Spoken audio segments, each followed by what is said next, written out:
Alrighty. All right. Hey, 4:30. How you doing? How you doing, 4:30? How you doing up the back there? You can use your voice, Belle. Great to be here. I'm Toby. I'm the lead pastor. And about once a quarter, I give you a ministry update. Who's excited? No, not really? Not into it tonight? All right. Ministry update's an opportunity just to reflect on what's been happening at church, how we've seen God at work, and it's awesome. I just get to tell you a whole bunch of great things. So looking back, lots of great things that have been happening. I think the most recent one was we had our biggest Easter ever. Here's some photos from last week, Maundy Thursday and Easter Sunday. Had an awesome time. Who was there over the weekend? It was all right, wasn't it? It was great. Music was amazing. Kids had an Easter egg hunt. My son's on the left there, very focused on filling his bag with Easter eggs. Preaching was average, I hear. Sorry to hear that, but it was a fantastic. And we had 390 people over the weekend, over 130 visitors. And that's given Matt a headache because he follows up all the new people at church. But it was a wonderful time rejoicing in what Jesus has done for us.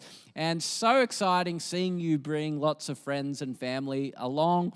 So that's that kind of culminated the end of our Jesus All About Life series. In the lead up to Easter, we try and get us all thinking about who can we invite over this season. It's an opportunity where people are maybe more open to the things of Jesus. And so we started with Dave Jensen, had a food truck week 1, and then I had a series of talks particularly designed in engaging skeptics with what Jesus offers, and had lots of great conversations. Saw you guys bringing people along. It was a great time. Some other things that have been happening. We had our 9:15 weekend away a couple of weeks ago, and it was awesome. The talks were fantastic. The location on Lake Macquarie. We're going to Lake Macquarie as well, different campsite. But look at that. That was a lot of fun, 9:15 weekend away. And so yours is coming up pretty soon.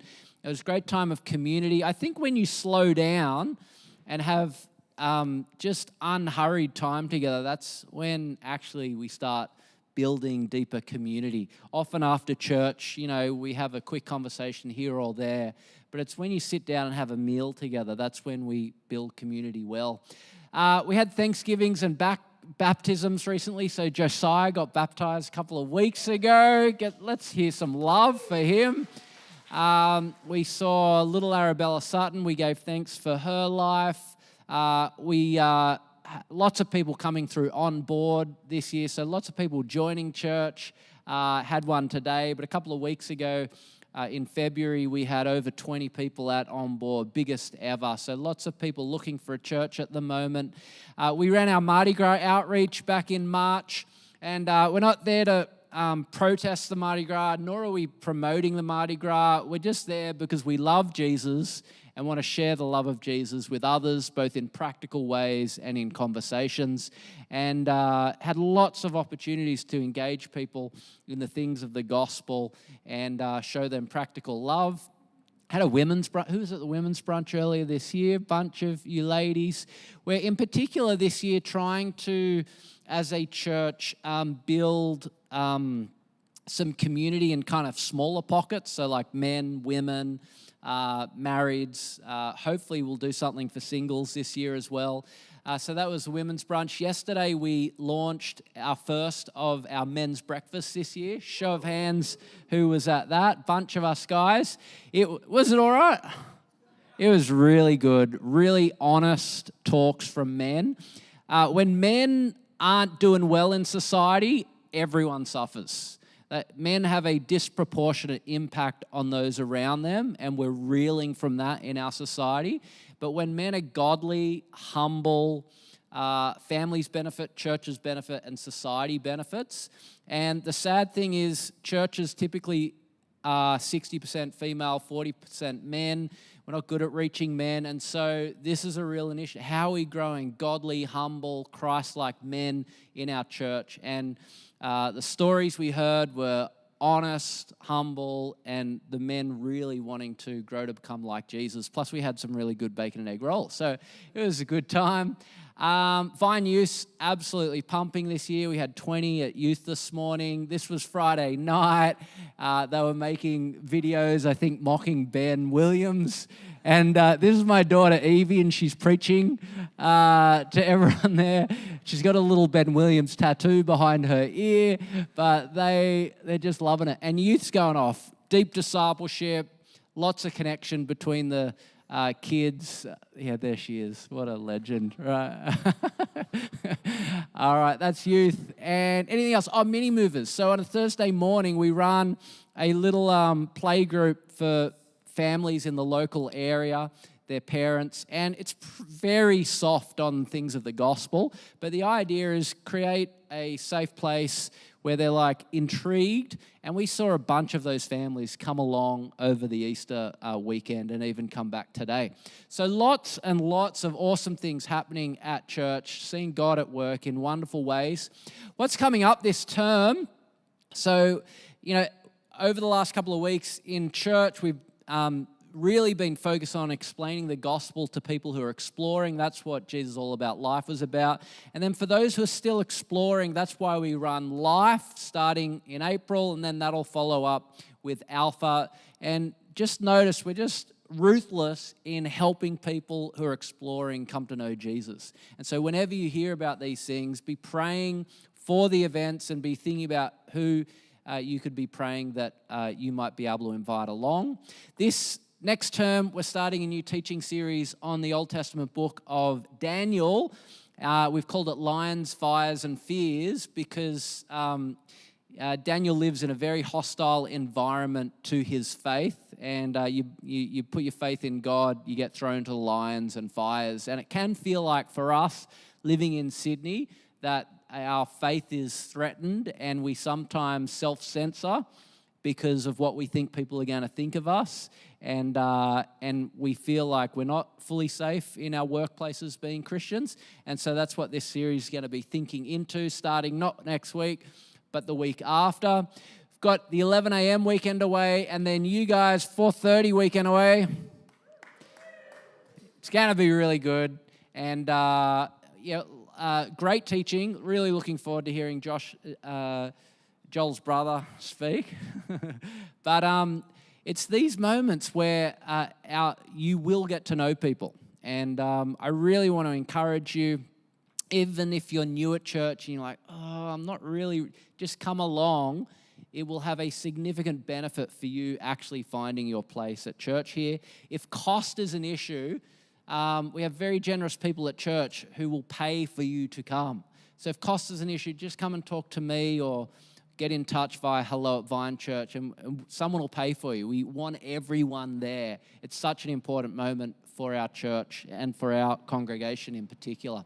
So that's coming up. A couple of other things. We've got a prayer and praise night in May. I love getting together and praying with you guys. We've got a hot topics night coming up at the end of May. And the idea there is to think biblically about the critical issues we face today that perhaps needs more time than we have on a Sunday to cover. I haven't chosen which one of these topics we're going to hit, but it'll either be gender, sexuality, euthanasia, social justice, or climate change. Just the easy issues, right? But they are the issues which we need to think Christianly and not just from a worldly perspective on. And if there's a topic that you particularly want me to cover, send me an email. I'd love to know, and because I'm struggling to work out which one to do. So you'll probably get it. So really looking forward to that in 29th of May. Later in the year, a couple of other things. We've got a Going Global month, an opportunity to focus on how we're praying and supporting our mission partners and praying for the growth of the gospel around the world. We've got a Marriage Enrichment Day coming up later in the year. Guess who's coming for dinner? It's coming back, an opportunity to open our homes and show hospitality to one another. Final thing in these ministry updates is just sharing with you how we're going in our generosity to the work of the gospel here.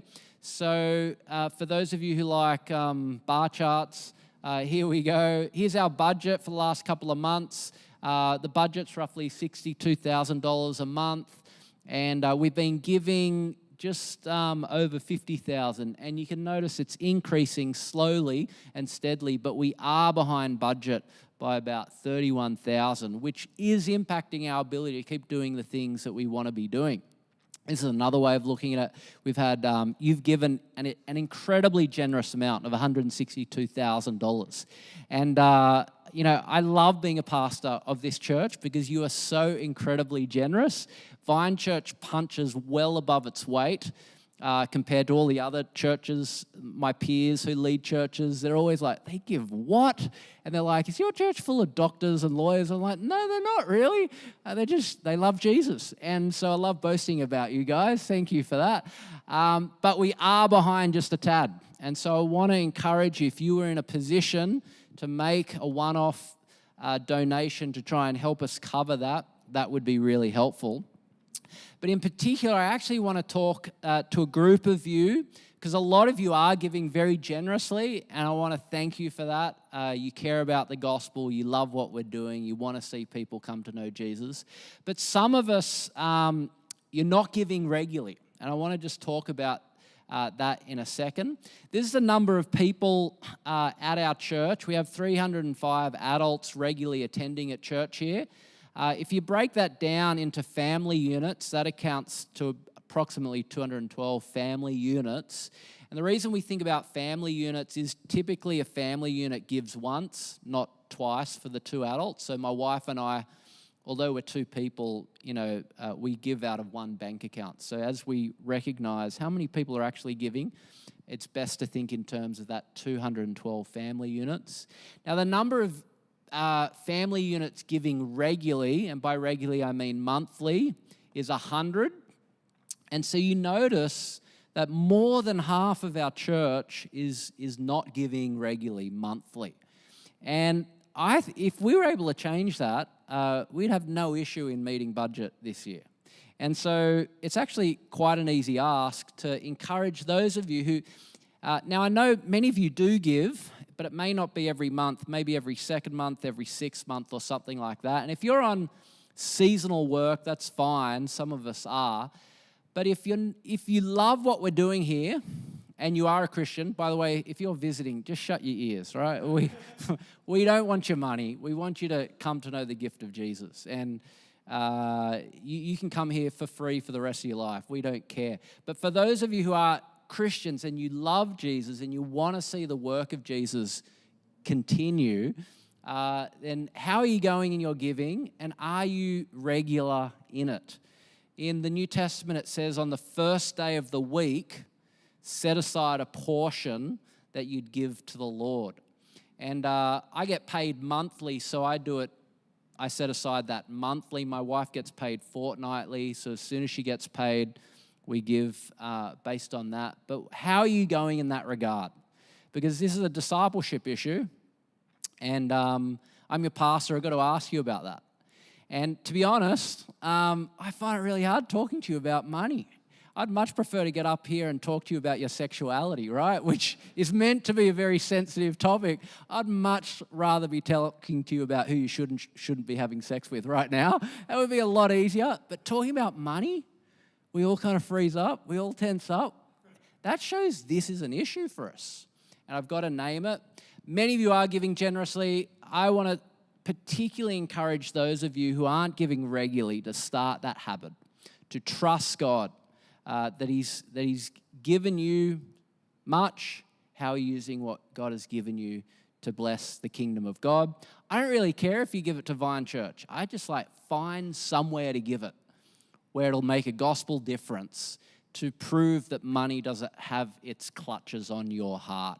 But that said, we would love more money to keep doing the things we're doing at Vine Church. So here's how to give. You can go to the website, the giving page, or bank details are there. We give because we stand amazed at God's gift to us in his Son, and we are desperate that others would come to know that gift. And so many things are happening in our church. So exciting, but there's more to do, and we need your generosity to do it. We're going to pray now. Lots is happening at Vine Kids. And Kristen's going to come and lead us in prayer. As you'll know, Meg is heavily pregnant. She's about to go on maternity leave.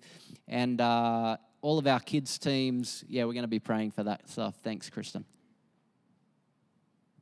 Thanks, Toby.